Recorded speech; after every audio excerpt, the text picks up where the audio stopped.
And now let's take a look at South Korea, specifically at the nation's exports. I know what you're thinking, that this story is about Hyundai cars or Samsung appliances. No.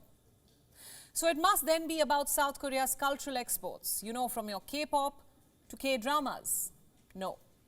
We're talking about weapons exports. Seoul's arms exports have exploded over the last few years. In August, the South Korean President Yoon Suk-yeol outlined his plan. He wants South Korea to be part of the top 4 weapon suppliers in the world. And Seoul has been pursuing that vision for a while. Its arms exports this year are reportedly worth about $17 billion. Last year, exports were worth around $7.5 billion, less than half. So that's a huge increase. So who's buying these weapons? Poland. It provided the largest boost to South Korea's exports this year. So what are they selling? South Korea has inked a deal to provide K-2 tanks, K-9 howitzers and Fa-50 jets to Poland. They're also supplying Chunmoo multiple launch rocket systems. Who else are they selling to? Europe and the Gulf nations. Besides Poland, South Korea has signed deals with Norway, Turkey, the UAE and Saudi Arabia, among others. The list is made up of NATO allies and traditional US partners. But why are they turning to Seoul for weapons? Well, there are multiple reasons. You see, South Korean arms are cheaper than American ones, and Seoul promises to deliver them fast. Deliveries to Poland are expected to begin later this year and early next year. Reports also say that South Korea is even willing to deliver the exports before restocking its own military.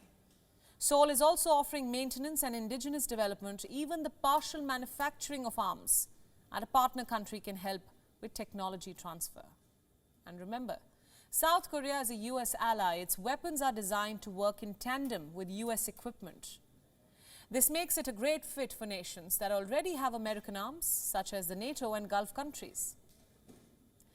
South Korea's defense industry became the world's 8th largest last year.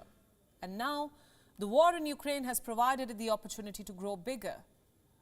The UK, Germany and Italy still rank higher than South Korea, but they sent their weapons to Ukraine. So instead of sales, they'll be focused on restocking their own arsenals.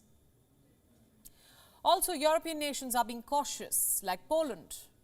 Others too are looking to buy weapons to defend themselves. Looking at the situation, Seoul may steadily start rising up the ranks to fulfill its president's ambition.